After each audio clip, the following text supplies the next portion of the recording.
Philosophy goes where hard science can't or won't. Philosophers have a license to speculate about everything from metaphysics to morality, and this means they can shed light on some of the basic questions of existence. The bad news? These are questions that may always lay just beyond the limits of our comprehension. Okay, let me just go ahead and say something about some of these philosophical questions. They don't really make a whole lot of sense, in the sense that they're not really complete questions, and so they're somewhat nonsensical. Let me just go ahead and ask you this. Why is there something rather than nothing? Our presence in the universe is something too bizarre for words. The mundaneness of our daily lives can cause us to take existence for granted. But every once in a while, we are cajoled out of that complacency and enter into a profound state of existential awareness, and we ask, why is there all this stuff in the universe, and why is this governed by such an exquisitely precise law? And why should anything exist at all? We inhabit a universe with such things as spiral galaxies, the aurora borealis, and SpongeBob SquarePants. And as Sean Carroll notes, nothing about modern physics explains why we have these laws. Okay, well, here's the thing. I know I made a video about asking why, and it may very well be that there is no actual why. Okay, usually when we ask the word why, it's like, what caused this whole thing to happen, or what led to the causation of these events and this events, and what's the greater overarching theme, what's the big picture, what's the underlying foundation? Well, we don't know. And the thing is that this might be just an incomplete question. We might be able to ask how, but why? Well, we might not ever be able to answer that question. 2, is our universe real? Well, let me ask you something like this. Is pain real?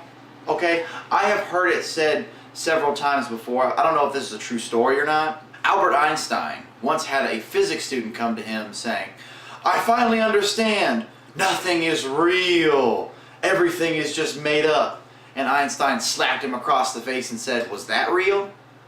Pain is real, isn't it? This is the classic Cartesian question. It essentially asks, how do we know that what we see around us is the real deal and not some grand illusion perpetrated by an unseen force Rene Descartes refers to as the hypothesized evil demon? Fuck that dog. Question number 3. Do we have free will? Probably not. And again, I'm not a neuroscientist, and I'm pretty sure I did this on a previous video, but the thing is that free will is probably an illusion anyway. I mean, we do know that our brains usually make decisions before we're conscious of them. I mean, this has been, shown in many different experiments, but just to read. Also called the dilemma of determinism. We do not know if our actions are controlled by a casual chain of preceding events or by some other external influence, or if we're truly free agents, making decisions of our own volition. Philosophers, and now some scientists, have been debating this for millennia, and with no apparent end in sight. If our decision-making is influenced by an endless chain of causality, then determinism is true and we don't have free will. But if the opposite is true, what's called indeterminism, then our actions must be random. What some argue is still not free will. So, libertarians, not political libertarians, make the case for compatibilism, the idea that free will is logically compatible with deterministic views of the universe compounding, and it goes on and on and on and on and on and on and on. We probably don't have free will. Or, it's kind of like the concept of money. Paper money doesn't actually have any real intrinsic value other than what we assign to it. So we probably don't have free will, but because we assign everyone to having free will, we still kind of see that it does sort of exist in that way. Kind of like the idea of fiat money. We have sort of fiat free will. Probably don't have it scientifically, but we still assign it to people. So, does God exist? No. Simply put, we cannot know if God exists or not. Both the atheists and believers are wrong in their proclamations, and agnostics are right. The true agnostics, simply being partisan about it, recognize the epistemological issues involved with the limitations of human inquiry. Ooh, the epistemology's just not there, man. For atheists or believers. Yeah, well, here's the thing. Atheism is a lack of belief in God. It's very, very passive, okay? You don't actively not believe in God. You just don't believe in God. Now, you can actively go after deists and theists and their very fallacious arguments, and I do, and so do many other people. But the thing is, A lack of belief in God is just straight up passive. So you can't say that atheists are necessarily wrong in this regard and that agnostics are true. But you know what? Agnosticism is a form of atheism. So guess what? Deists and theists, still more wrong than atheists. Is there life after death? Probably not. Before everyone gets excited, this is not a suggestion that we'll all end up strumming a harp on some fluffy white cloud or find ourselves shoveling coal in the depths of hell for eternity. Because we cannot ask the dead if there's anything on the other side. We're left guessing as to what happens next. Materialists assume that there is no life after death because that's just... Okay, our consciousness comes from our brain. We don't know exactly how this happens, but we do understand that there are neurological problems associated with consciousness that do originate from the brain. So guess what? If the brain dies, consciousness goes with it. And you can't have an experience of nothing. A lot of people have this idea of death, that you'll be locked up in this like little box, this little room for eternity and ever and ever and ever and ever. That's just not true. Simply for the fact that nature abhors a vacuum, and having an experience of nothing is very vacuous. Alright? 6. Can you really experience anything objectively? Probably not, because our brains simulate our consciousness, and so, things like colors don't actually exist outside of the human mind. Our brain actually creates colors. They don't exist outside of our mind. Protons, neutrons, electrons, these things actually exist outside of our consciousness, but other things like colors or the experience of love or emotion or existence at all don't actually exist. That's just what our brain simulates for us.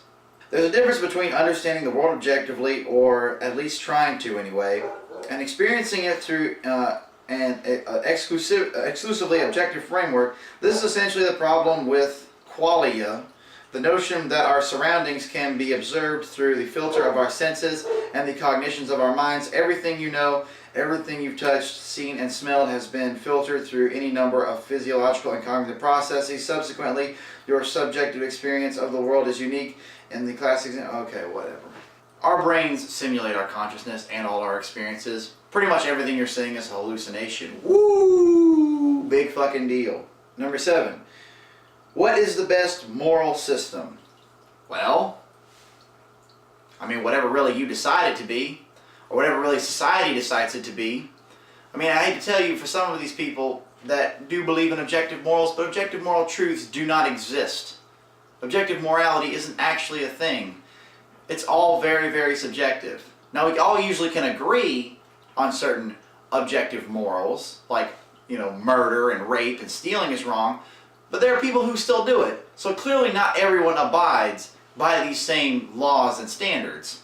Clearly there are people who, like I said, may have neurological problems that cause them not to be able to understand the difference between what's right and what's wrong. Conversely, there are also people who are perfectly normal, but then also maybe experience some tremendous trauma during childhood, like I did, and as a result, don't understand the difference between right and wrong. And their subjective experience says, yeah, it's perfectly fine to go ahead and murder these people if it helps me in some way. And they have no compassion, no caring, no empathy for anybody else. Essentially, we'll never truly be able to distinguish between right and wrong. Yeah, because these are human concepts that we sort of came up with, and they're all very subjective. It's like saying, we'll never truly know exactly which flavor is the perfect flavor. Yeah, because it's all subjective. At any given time in history, however, philosophers, theologians, and politicians will exclaim to have discovered the best way to evaluate human actions and establish the most righteous code of conduct. But it's never that easy. Life is far too messy and complicated for there to be anything like a universal morality or an absolute ethics. Absolutist ethics. The golden rule is great, the idea that you should treat others the way that you like to be treated, but it disregards moral autonomy and leaves no room for imposition of justice. See, exactly. Because right and wrong don't actually exist outside of what we create inside of our minds, just like these other questions. And number 8. What are numbers? We use numbers every day, but taking a step back, what are they really? And why do they do such a damn good job at helping us explain the universe, such as Newtonian laws, mathematical structures, and concepts? This question is actually quite interesting. And I myself, in fact, will admit I don't really have an answer for this. Quite frankly, if I had a guess, it's a system. Numbers are, of course, a system of counting, and so are all these equations. Now, why they tend to explain the universe, that is actually somewhat mysterious. And I am not a physicist. I don't even have a science degree. In fact, right now, I'm not even in college. That's going to change soon. The thing is, we don't really know what numbers are. And the problem is that what I would see as what numbers are is that they are human constructs, just like words. Words can very well describe what the world around us looks like. Like, I can look behind me and I know this is the world. This very well describes what we're seeing here, the world. But that's because I am able to understand what the world is, and the English language has the world as part of the language. So mathematics is honestly just kind of a language. It helps very well describe what's going on in the universe because we know what numbers are. Because we know what the world means. We know it means all of this stuff. We know what Africa is and Asia is, South America, North America, right?